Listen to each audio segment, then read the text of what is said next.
October 14, 1943, 10:22 a.m.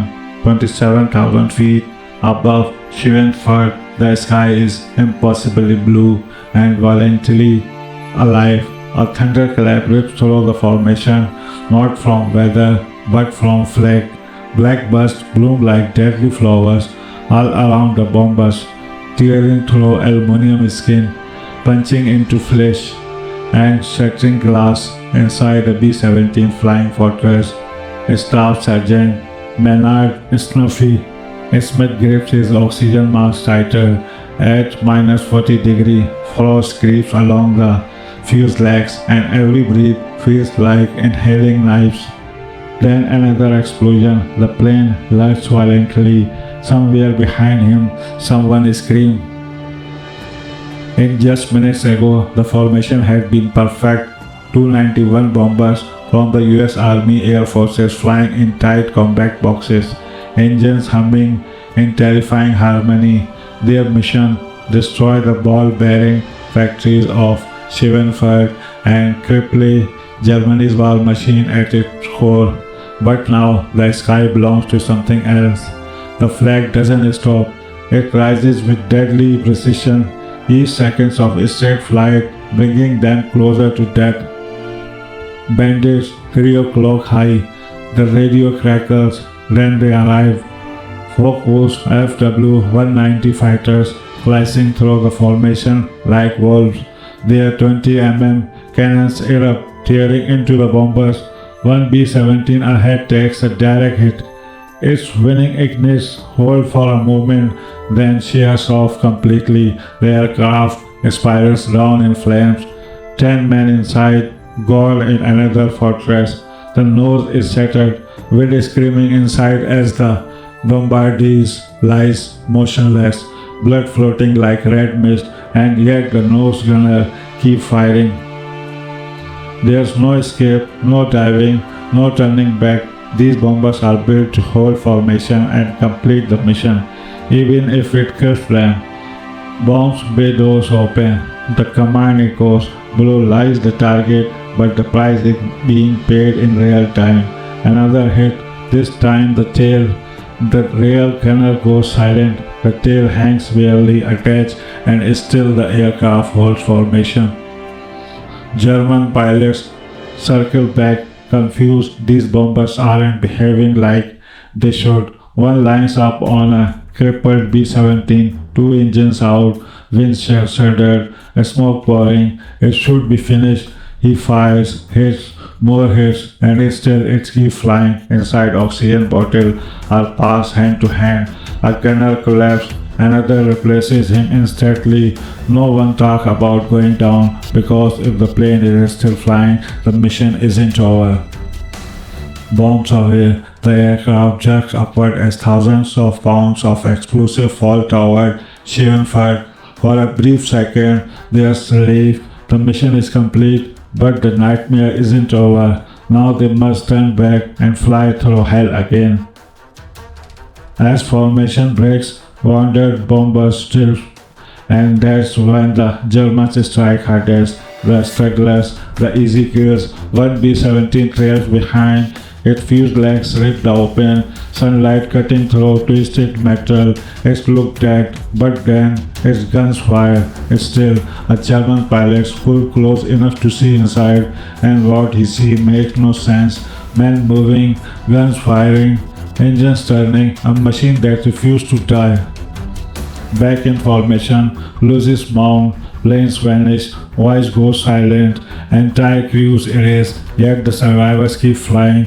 The sky is no longer blue, it's black with smoke, red with fire, filled with falling metal and men, and still the fortress pushed forward. Hours later, as the survivors limps home, the truth becomes clear. These aircraft should not be flying. Some are missing entire section, others runs on 2 engines, crew are barely conscious, and yet they are still in the air. Behind them, German pilots watch in disbelief. They have thrown everything at them and it still doesn't escape. One pilot mutters a phrase over the radio, born from awe and frustration. Their Stachelschwein, the Porcupine, because no matter how many times you strike it, it hurts you back and it just keep coming. But what no one understood yet was now close. Many of those bombers came to not making it back at all. Some were flying on miracles, others on something even more fragile, and one of them was already dying in the sky, still fighting, still refusing to fall. The turn back from Schweinfurt is where the illusion of control dies. There's no clean exit, no safe corridor waiting in the sky, just the same hell in reverse. At 10:47 am, 27,000 feet above the earth, the bombers bang slowly, heavy and exposed, and in that fragile moment when formation loosens, expressing winds and discipline bends under damage, the hunters return. Focke-Wulf WWII drop in again, but this time they don't rush, they circle, they observe, they choose, because now the difference is clear. The strong and the dying 1B-17 Flying Fortress drift just a few feet below formation. That's all it takes. 3 fighters peel off and dive in perfect coordination, no hesitation, no mercy. Inside the fortress, the intercom crackled weakly, left engines gone, hydraulics failure, tails not responding. The pilots fight the control as the aircraft struggle against him, trying to roll, try to fall, but he holds it steady. He has to. Below lies occupied Europe, and capture is a fate no one dare imagine. Then the attack against the first bus tears into the wing, the second rips through the fuselage. A gunner goes silent, the third explodes into the cockpit, glass shattering inward. For a moment, there is nothing but wind, blood, and chaos. And yet, the bomber does not fall, return fire. A waste gunner, barely standing, grips his .50 caliber weapon. His oxygen line is gone, his vision fading, but he fires away. Tracer round slice through the sky. One German fighter pulls away, too close, too dangerous. The bomber survives, not intact, not whole, but is still flying. This is what the Germans hadn't expected, not just durability, but defiance. Across the sky, it happens again and again. Fortress that should be breaking apart aren't. Aircraft trailing smoke stabilized. Wounded crew continue fighting. The formation holds not by structure but by sheer will. In another B-17, a new threat emerged. Fire flames spread across the wing after a few lines in hit. Inside, the crew knows what this means. At this altitude, fire isn't just danger, it's instant death. The engineer crawls forward, extinguisher in hand. The metal beneath him burns. He empties it, nothing. The flames grow, prepare to bail out. Come the order, but the pilot hesitates. They are still over Germany. Second pass, the fire reached the fuel line, and then a miracle. The flames flicker, shrink, die, starve of oxygen at altitude. The fire weakness just enough. The crew stays in disbelief. No one speaks. They simply keep flying. Further back along, fortress struggles completely alone. Its tail is gone, not damaged, gone, torn clean away, and still it flies barely. The controls are unstable, the balance broken, but somehow the pilot keeps its level. There is no tail gunner, no defense, just open sky behind them. A German pilot approaches, curious. He has seen damaged bombers before, but nothing like this. He pulls close enough to see inside, faces, blood, movement inside what should be wreckage, and then the American gunner fires. Even now, even like this, the German pilots pull away, not in fear, but in respect. Because this is no longer combat, this is survival against the impossible. Back in formation, numbers are shrinking. What began as 291 bombers is now far less. Radio chatter fades. All signs vanish into silence, entire crew disappear between transmissions, and yet those who remain do something extraordinary. They close ranks tighter, closer, because alone they die, together they might live. Time stretches painfully, minutes feel like hours. The cold bites deeper, frostbite creeping across the skin, oxygen runs low, some crews pass bottle hand to hand, other ration breeze, and still they fly slow. The horizon changes, a subtle shift, a different light, friendly territory, no safety, but closer. German fighters begin to fade away, their fuel running low, the sky grows quietly.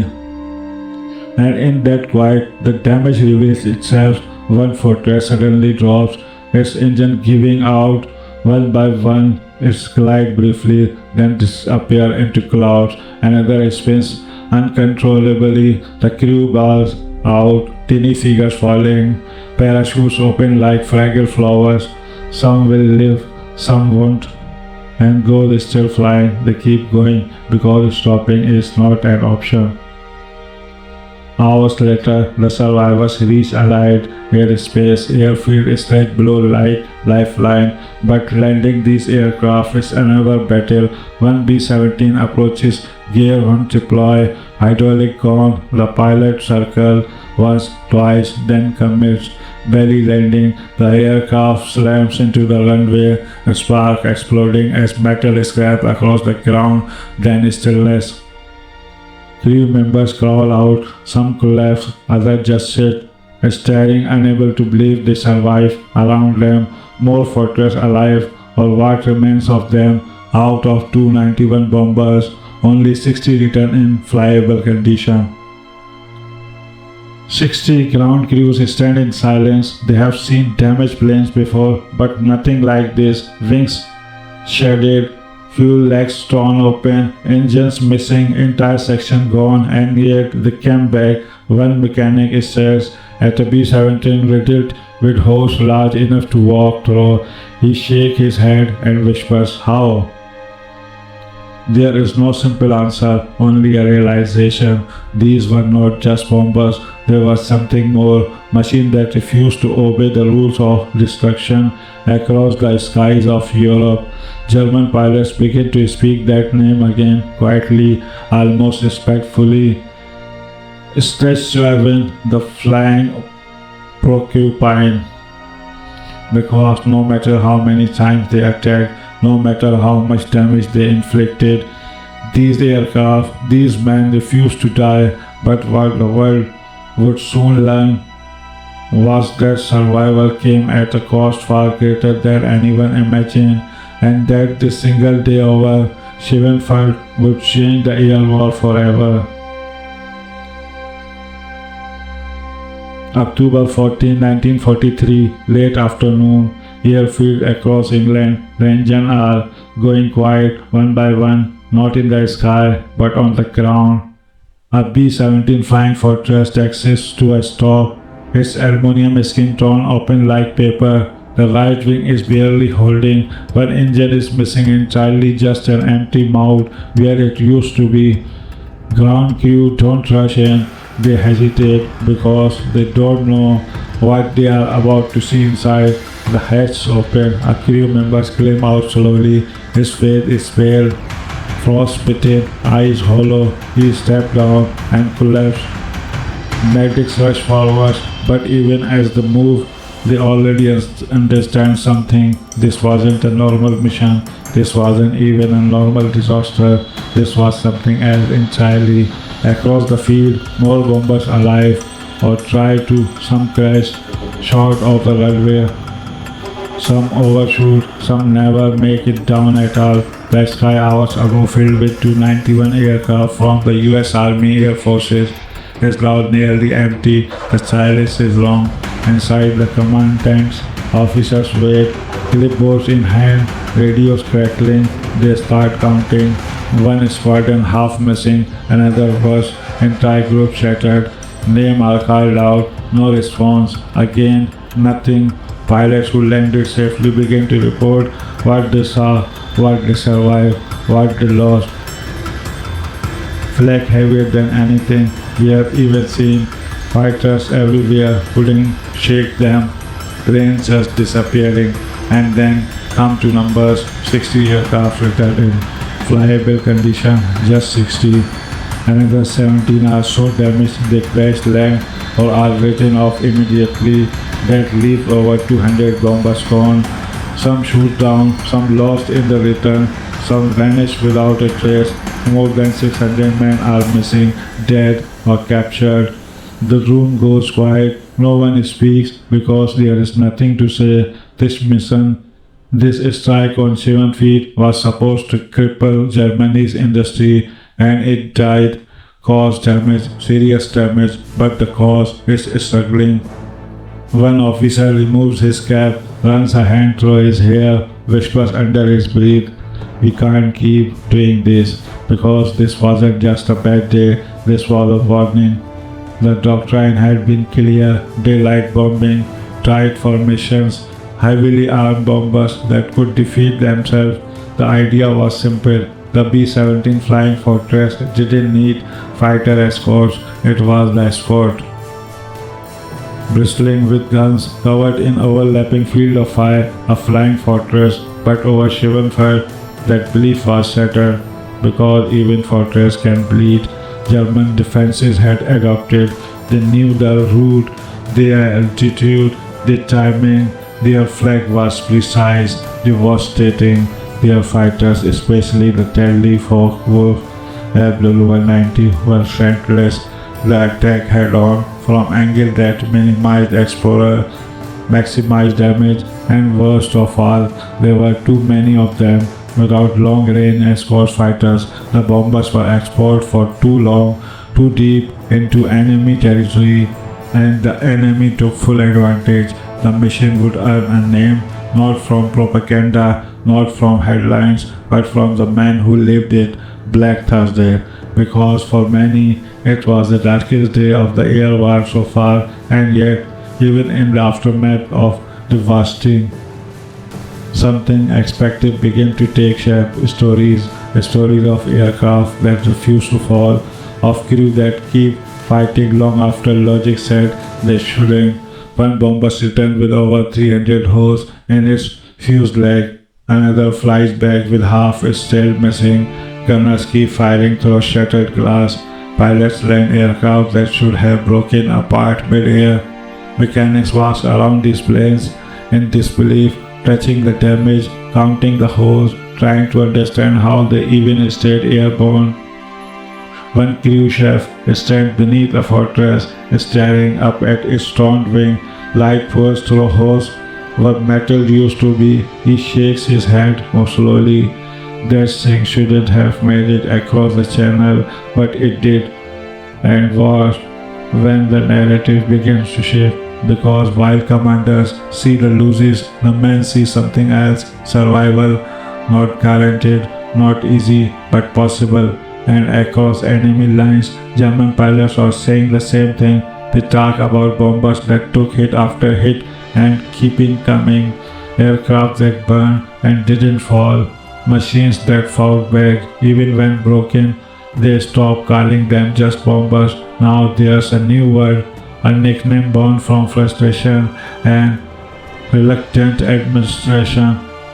Their legend shares Schwein, the legacy Porcupine, because attacking these formations feels like striking something covered in needle. You hit it, but you get hurt too, and no matter how much damage you deal, it doesn't die easily. Back in England, the survival crew are debriefed, questions are asked, answers given. But beneath the official reports, there's something unspoken, a realization that this war in the air is changing, that what worked before won't work forever, and what survival will depend on more than just coverage and armor. It will require adaptation, innovation, change, because the next mission, the next flight into enemy skies can't end like this. It won't be allowed to, but for now, as the sun sets over the battered airfields and the silence grows heavier, one question lingers in every mind. The silence after the second Schweinfurt ranks work mission doesn't last long. It's now a dozen by late October 1943, inside the headquarters of the US Army Air Force in England. Maps cover every wall. Red lines stretch deep into Nazi Germany, marked with targets, routes, and losses. And at the center of it all lies a problem no one can ignore anymore. Deadliest bombing works. Factories have been hit. Production slowed, supply chain disrupted. The impact is real, but the cost unacceptable. A general traces the route to Schweinfurt with his finger. Too far, too export, too deadly. Then the decision is made. No more unescorted missions that deep. It's not a suggestion, it's a shift in doctrine because the myth has been broken. The B-17 Flying Fortress is powerful, heavily armored, incredibly wrestling, but it is not invincible and without protection. Its beliefs the reality is clear now. Coverage and firepower alone are not enough. The question becomes inevitable: how to protect a bomber that flies further than any fighter can follow. In 1943, most Allied fighters simply don't have the range. They escort part of the way, then turn back, leaving the bombers alone at the most dangerous point of the mission. And the Germany know it. Their strategy is built around that gap: wait, track, and attack when the escort leaves. Precise, efficient, deadly.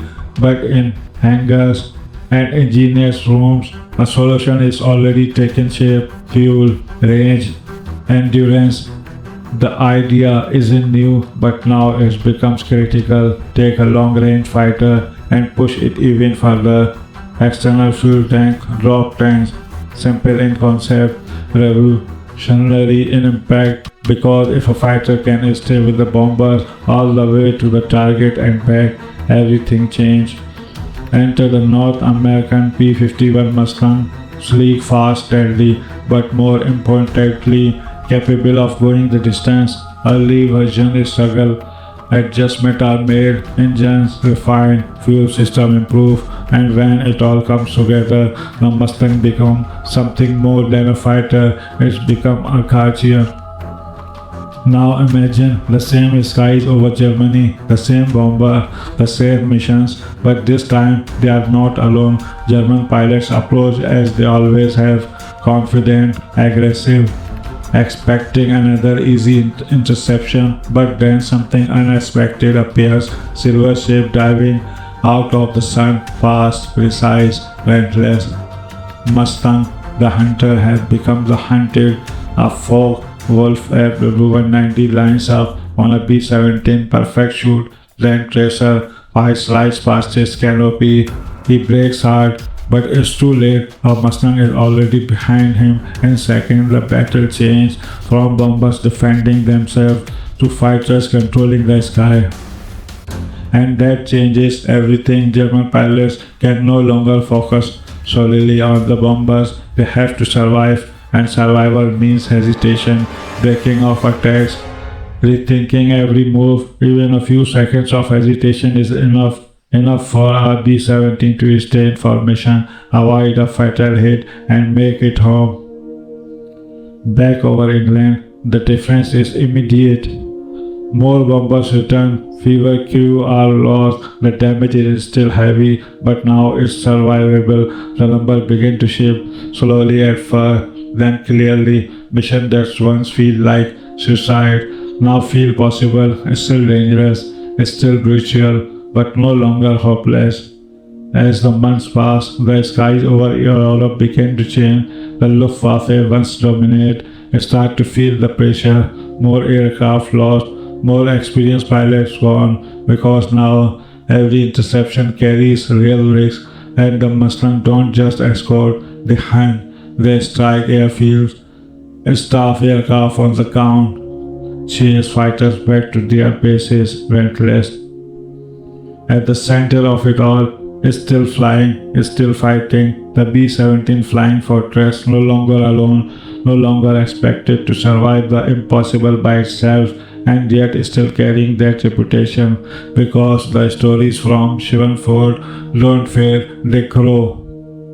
Crews talk, mechanics share what they have seen, pilots remember the aircraft that came back with a half a wing, the bombers that flew without a tail, the crew that keep firing through shattered glass and frozen blood.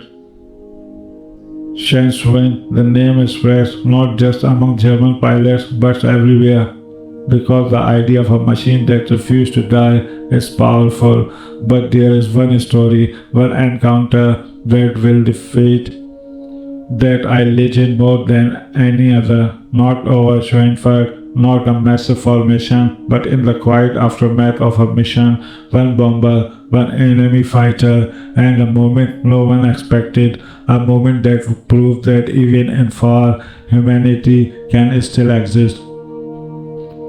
December 20, 1943, late morning, high above Bremen. The sky is pale, almost peaceful, but not today. A lone B-17 flying fortress drifts out of formation, broken, bleeding, barely alive. Her name is Ye Oldie Pup. The shouldn't still be in the air. Her nose is shattered, glass gone, frame twisted. The front gunner lies motionless.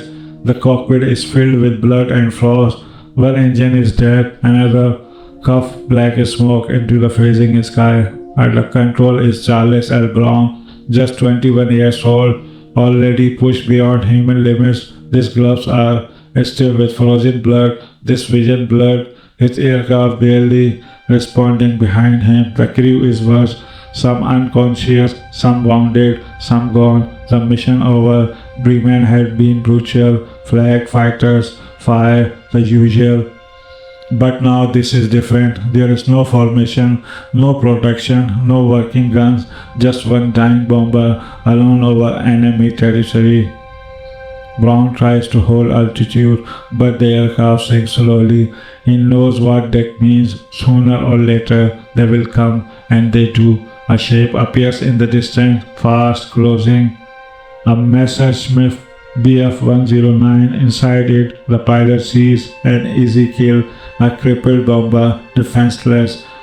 This is what he is trained for. His name is Franz Stigler, a seasoned Luftwaffe pilot who knows exactly what's come next. He moves into position behind the B-17, perfect angle, perfect shoot. His finger rests on the trigger, one burst, and it's over. He closes and closer still, and then he sees inside nothing, enemies, no targets, man, wounded, helpless, fighting to survive. He sees the blood, the broken bodies, the tail gunner slumped over. This aircraft isn't fighting, it's dying, and in that moment something changed. Stigler doesn't fire, instead he pulls alongside. Inside the B-17, Brown seeing him, and his heart stops. This is it. He expects that, but it doesn't come. The German fighter is still with them, matching his speed, machine altitude, close enough to see each other. Stigler gestured. He wants them to land, to surrender, but Brown refuses. He can't, he won't. He knows what capture means, so he keeps flying. And then Stigler does something no one expects. He escorts them through German airspace, past anti-aircraft positions, protecting them, because a lone B-17 would be shot down instantly, but a German fighter flying beside it creates hesitation, and that hesitation saves life. For long, silent minutes, the two aircraft fly side by side, enemy and enemy, yet not firing, not fighting, just exacting in a fragile, impossible moment. At last, they reach the edge of German territory. The coast appears, freedom just beyond. Stigler looks one final time at the shattered bomber, then he raises his hand, a small silent salute, and banks away, gone. Brown watches him disappear, unable to fully understand what just happened, but there's no time to think, because now he has to land. The B-17 crosses into Allied airspace, barely holding together. Engines failing, control weak.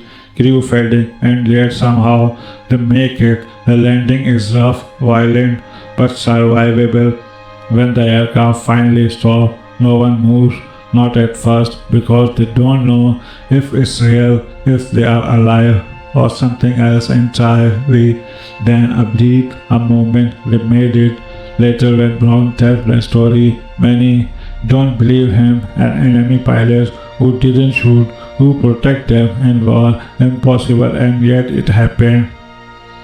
Decades later, the two men will meet again, not as enemies, but as something else, because even in the most brutal war in history, there were moments, small, fragile moments, where humanity refused to die, and maybe that is the real legend, not just the aircraft that wouldn't fall, not just the crew who keep fighting, but the idea that even in a sky filled with fire and death, there could still be mercy.